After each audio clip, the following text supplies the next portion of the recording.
winning formula for this type of situation and most type of situations is to be humble, right? To admit when you're wrong, to recognize your strong points and your weak points, and to be confident. Be confident in your abilities to the extent that you have abilities and strengths, and that you have the ability, even with all your weaknesses, to find a way through in life. So remember the whistleblower, the one, if we said his name, social media would delete your post or your video.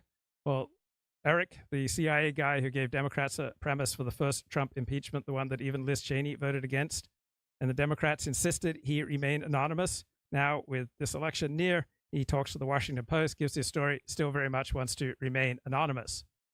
And the Washington Post grants him anonymity. Why? Why does he deserve anonymity?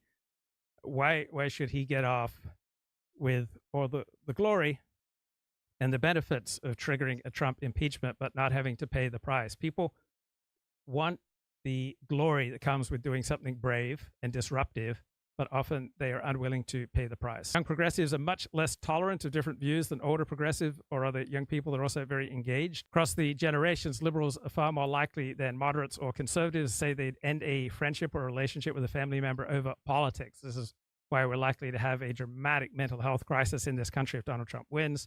Compared to other generations, Gen Z and millennial liberals were more likely to say they'd sever ties with family or friends.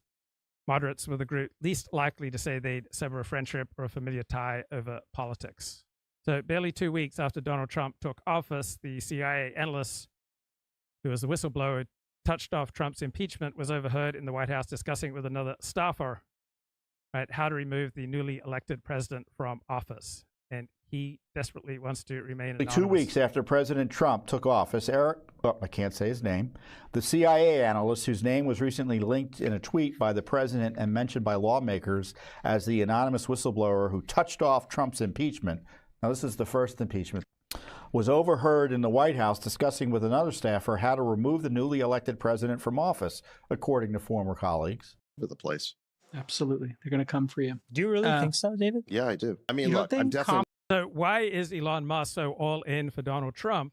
Because he sees dramatic downsides for his businesses if the Democrats occupy the presidency.